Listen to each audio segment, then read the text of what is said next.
Do you think yourself injured because you are not empress?" Nor did he ever vouchsafe to speak to her again.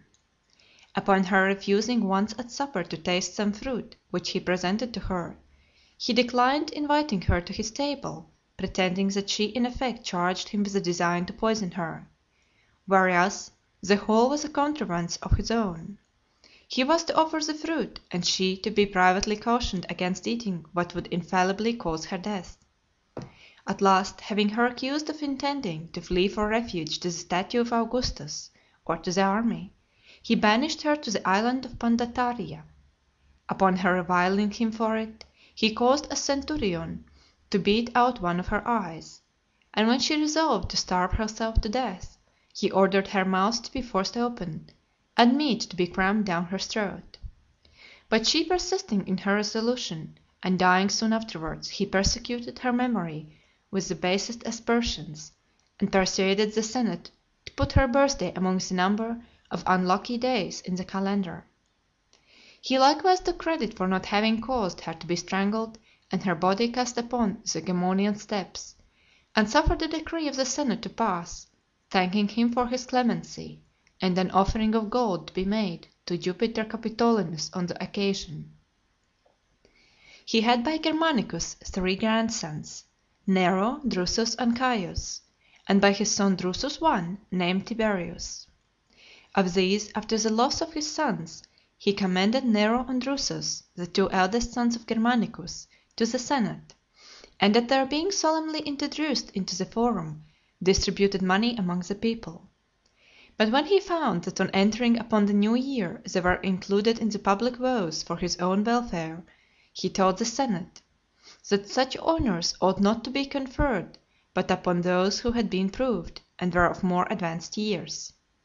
By thus betraying his private feelings towards them, he exposed them to all sorts of accusations, and after practising many artifices to provoke them to rail at and abuse him, that he might be furnished with a pretence to destroy them, he charged them with it in a letter to the senate, at the same time accusing them in the bitterest terms of the most scandalous vices.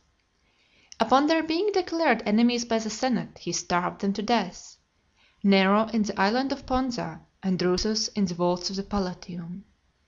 It is thought by some that Nero was driven to a voluntary death by the executioner showing him some halters and hooks, as if he had been sent to him by order of the senate. Drusus, it is said, was so rabid with hunger that he attempted to eat the chaff with which his mattress was stuffed. The relics of both were so scattered that it was with difficulty they were collected. Besides his old friends and intimate acquaintance, he required the assistance of 20 of the most eminent persons in the city as counsellors in the administration of public affairs. Out of all this number, scarcely 2 or 3 escaped the fury of his savage disposition. All the rest he destroyed upon one pretence or another, and among them Aelius Sejanus, whose fall was attended with the ruin of many others. He had advanced this minister to the highest pitch of grandeur, not so much for any real regard for him, as that by his base and sinister contrivances he might ruin the children of Germanicus, and thereby secure the succession to his own grandson by Drusus. He treated with no greater leniency the Greeks in his family, even those with whom he was most pleased. Having asked one Zeno upon his using some far-fetched phrases, "What uncouth dialect is that?" he replied, "The Doric."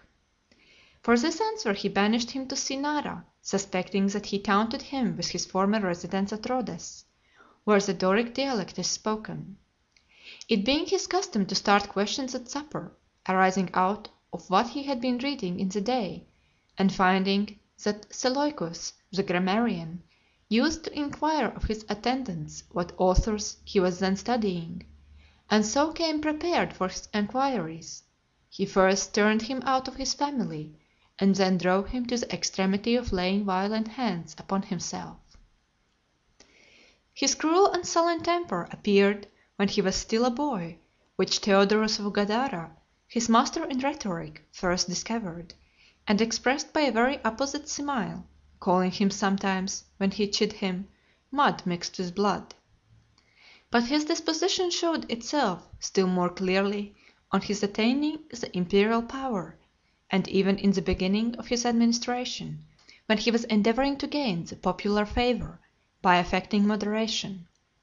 Upon a funeral passing by, a wag called out to the dead man, "Tell Augustus that the legacies he bequeathed to the people are not yet paid." The man being brought before him, he ordered that he should receive what was due to him, and then be led to execution, that he might deliver the message to his father himself. Not long afterwards, when one Pompey, a Roman knight, persisted in his opposition to something he proposed in the senate, he threatened to put him in prison, and told him, "Of a Pompey I shall make a Pompeian of you," by a bitter kind of pun playing upon the man's name and the ill fortune of his party. End of Tiberius, Part 3.